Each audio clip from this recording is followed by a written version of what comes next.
Reality. What is a singularity? It is a fact that something creates all that we see around us, and most of what can be imagined. People of a religious bent attribute all to a mysterious being called God, and leave it at that. Others, of a more scientific nature, try to comprehend the nature of life by measuring and analyzing plants, animals, and humans. When they butt up against events they cannot comprehend or measure, they tend to turn away, and ignore the problem. On a slightly different tack, some mathematicians try to analyze, mathematically, the way life is constructed, and proudly announce the discovery of different theoretical dimensions, represented by formulae traced on a blackboard. None of these actions will uncover the reality of life, because none of them are looking in the correct direction. God, the creator of all that is not to be found in a theorem, nor under a microscope, nor yet by reading a holy book. The simple truth is to recognize that all is one, and that we are part and total of that oneness, and we call that oneness God. Further, that oneness is not a physical force. It is a spiritual force of immense scope and power, capable of appearing in a number of dimensions simultaneously. Thus, this God force can appear to be everywhere at once, assuming any form it chooses, from the tiniest object imaginable, to the greatest galaxy imaginable. This force is capable of doing this, in what appears to be the physical realm, and up through all the various levels of reality, known as dimensions, simultaneously. How can such an incredible feat be achieved? To understand this, it will be necessary for us to enter the realm of imagination. Imagination is considered by most people to be illusion. It is thought of as a childish way to look at life, not at all connected to reality, and thus not worthy of serious study. In fact, imagination is part of the spiritual makeup of man, and is, in a large part, responsible for the world that is around us all, both in a physical sense, and in the spiritual dimensions. It has been said that thoughts are things. It is true. Thoughts create our reality, both the staid, limited thoughts of traditional religions and science, and the vibrant flashes of genius, a limited number of people are able to create. Thoughts can be closely connected to imagination, and can be combined, so that instead of thoughts coming from the mind of the individual, they are coming from the imagination of the person. Imagination is closely connected to higher mind, and imagination can be linked to higher mind, until the two, imagination and higher mind, can work together, hand in glove. Then the individual, blessed with this creative power, will, indeed, be master of all he surveys, because it will be his higher mind actually creating his reality, and helping to influence the creation of all reality, as all are one, and a higher mind released into reality by a powerful imagination is capable of changing the destiny of all. If we look at the global effect that the great masters, Jesus, Buddha, and various others, have had in influencing the world over considerable lengths of time, we can see the power of a trained imagination, working in conjunction with their higher mind, has had in educating the world to live in peace together. Equally, we can see how the effect of evil people, using the same process, has caused great harm and damage to the world. We must always realize that these two forces are constantly opposing each other, in the effort to achieve their goal. Good and evil are both aspects of the same force, higher mind and imagination, influencing world events. The source is the same one force, but the results are totally opposed. How is it that this one, God force, can be poles apart? The study of this will take us into another level of the spiritual force, that we call will. Will is imagination, brought into action. Imagination, all the time it remains in the mind, is just a theoretical force. However, when it is passed to an aspect of personality we call will, it then has the opportunity to take physical form. This physical form can be in the physical realm of earth, or it can happen in the astral realms, because they have a physical reality in their particular planes. So imagination, working in conjunction with the higher mind, forms ideas, some of which are then passed to the will, in order for there to be a physical effect. So, the physical effect of these three things, higher self, imagination and will, can, and do, have enormous impact, both in physical reality and in astral reality. The war between good and evil rages on. This war, this battle between good and evil, will never be lost, because the evil ones, who are trying to create chaos, are relatively few, compared to the vast number of angelic forces, who all have their higher selves, imagination and wills, highly developed.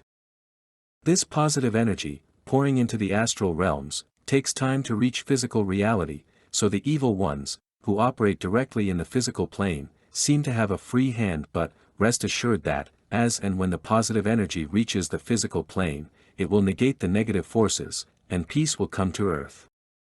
So, to return to how all this affects people incarnate at the moment. We have mentioned imagination, higher self, and will. We have also talked previously, that we all create our own reality. We have also mentioned God. It is now time to try to draw these apparent disparate elements together, in an attempt to clarify how our reality is constructed.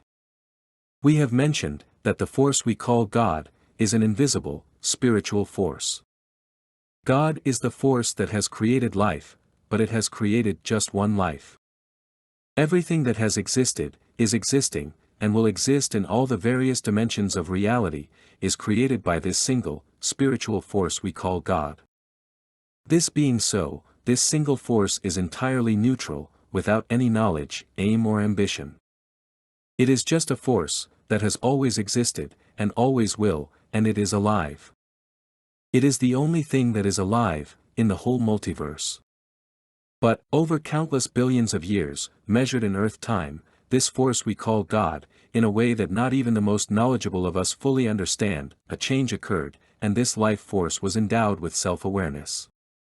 Where this effect came from, is not known. We accept that it occurred, and, through this self-awareness, all life as we now see it, was created. We must always bear in mind, that this life force is one unique force. We look around planet Earth, with its myriad of different creatures, with all the rocks and stones, plants, the planet Earth herself, and all the planets in the universe, including all the entities in different dimensions, and the totality is this one force. That is why the universe is thus named.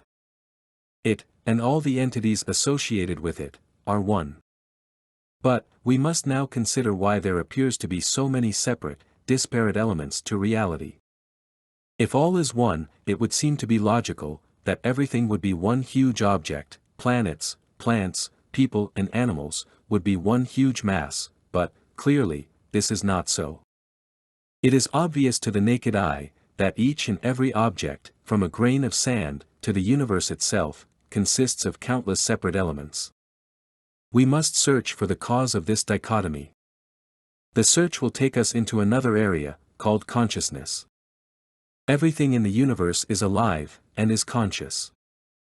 Everything has a sense of self-awareness, and everything is struggling to separate from the one God force, as it strives to progress through the maze of thought forms, swirling through the etheric and astral realms, to achieve its unique identity. Why should life strive to do this? Once again, each and every object has a higher mind, which is the God force itself, but each and every object feels the need to have a personal aspect of God, to realize that it is God itself. This apparently selfish act, is actually part of the God force itself, driving all life to fulfill its goal, which is to realize that it is God. So, everything strives to become the unique aspect of God, to the exclusion of all other life forms, striving to do the same. So, in its drive to achieve this goal, it uses whatever tools are at its disposition, to make this its reality.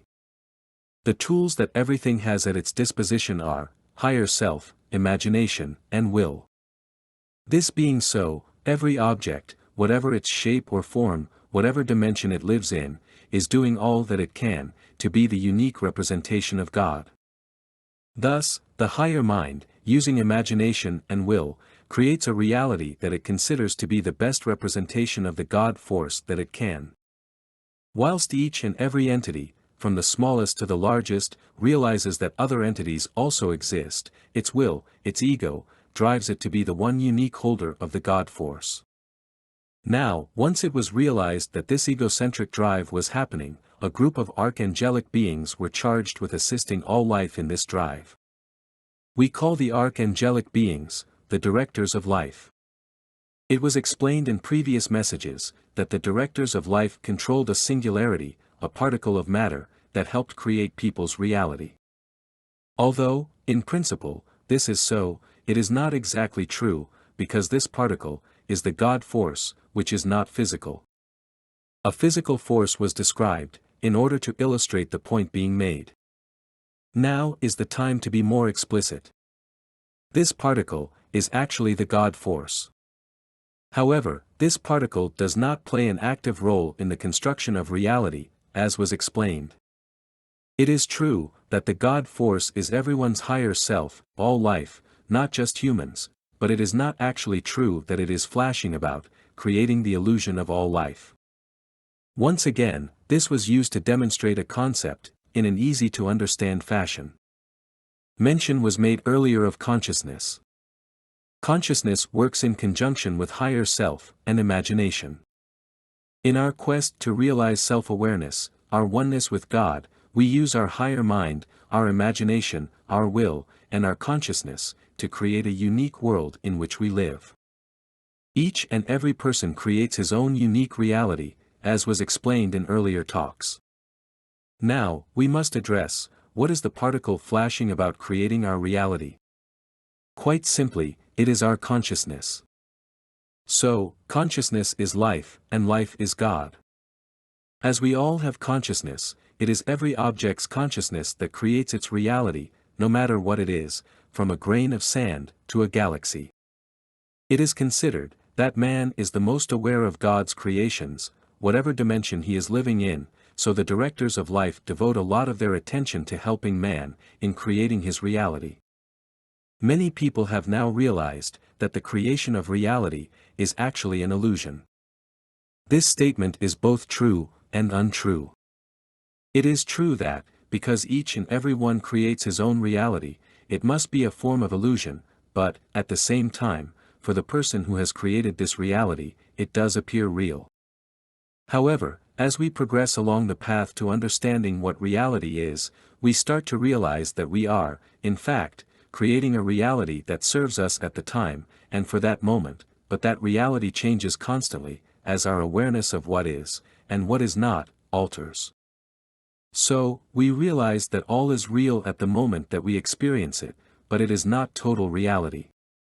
In fact, there is no reality, until that far-off day, when we rejoin the Godhead. Everything else is just a momentary tool, a momentary experience that we create, in this somewhat desperate attempt to grasp God. So, we must do what we can to realize that we live in at least two worlds. There is the world of momentary reality that we create, and then we must be aware that, as we progress from that reality into a different one, that the past reality was, in fact, just an illusion, that our various elements created, in order to help us deal with that moment.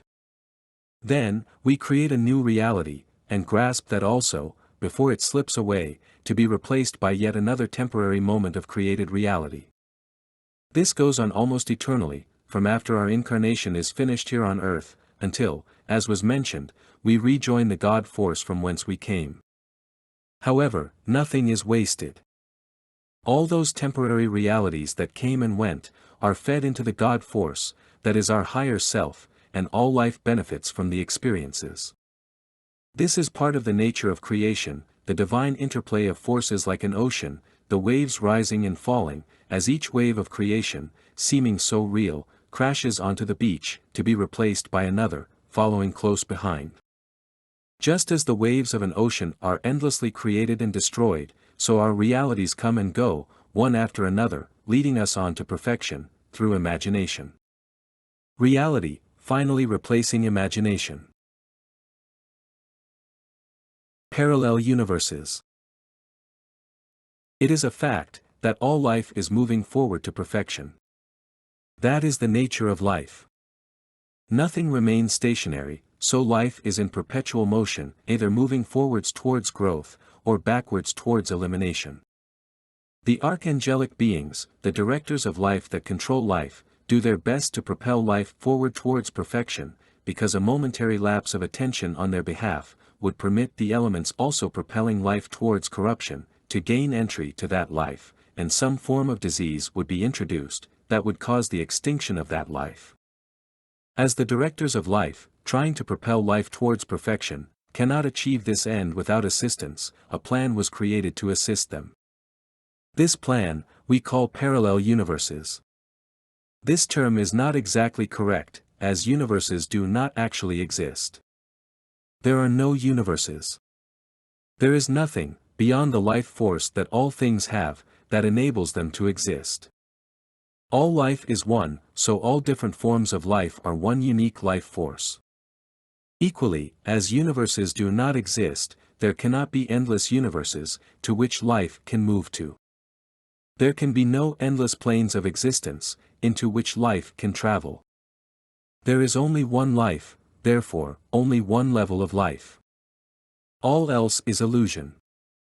However, this illusion can be made to appear real, to enable life to evolve towards perfection. Thus, the directors of life have created a number of illusionary planes of existence, and a number of events that help life, in its journey along the path to God. Thus it is, that we have the concept of heaven and hell, of planes and dimensions, that people have studied over the years, in an attempt to quantify life. Amongst these different artificial realities, people have created the concept of parallel universes. Parallel universes have been described as alternative areas of time and space, to which people are able to move, rather as if they are moving into endless rooms in a palace, each room decorated differently, and each room containing a series of actors, performing different plays. Thus, if people move into these different rooms, they are able to watch the plays being performed in these rooms, or theaters. However, plays are works of fiction, and, once the play is finished, both the actors and the spectators would leave that place, and it would remain empty, until another work of fiction was performed there.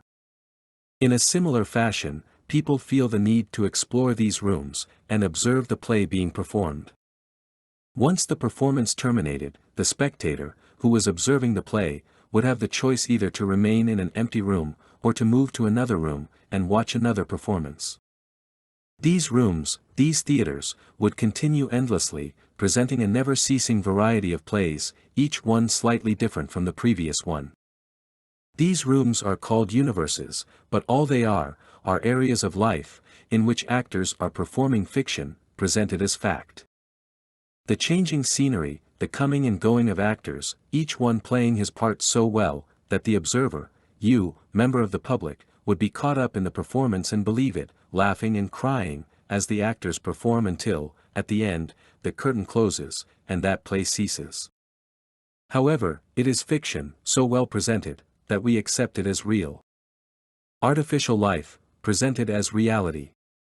Now, we must attempt to see through this illusion, to withdraw from the play acting, and try to find the one room, where there are no fictional plays, and reality lies. This room lies within our heart, within our soul. The actors cannot come into those areas. The only person allowed into the heart, is that being that we call our higher self. Our higher self cannot be caught up in the illusions of theatrical performances. It has no need of being entertained, of being distracted by illusionary events. The higher self seeks one thing, truth. Thus, the higher self is not found in a theater. It remains in the real world, and has no desire to be distracted by theatrical performances, no matter how real they may seem. Thus, to go back to the concept of alternative realities, parallel universes. They are incorrectly named. It would be better to name them, alternative falsehoods. The truth of the matter is this. We create these rooms, these theaters, these alternative realities with our mind, seeking distraction from the play that we are currently observing. Thus, if our mind follows that path, it will move from room to room, seeking a more entertaining play to watch. It will be fighting a losing battle. All the plays it will watch, as it moves from room to room, from reality to reality, it will become disappointed in eventually, as it will be seen to be almost identical to the previous one that the spectator had just left, and had found unsatisfactory. So, what is the answer to this dilemma? How do we find a play that will satisfy us? We don't. The answer is to turn inwards, and let our heart reveal the truth that is hidden within it. Then, and only then, will we find a performance that will satisfy the yearning of the soul, because we will not be looking at a representation of life, a play, we will be looking at life itself. We will be looking at the truth that God created for our delight, not an artificial representation of what our mind thinks that God's truth might be like.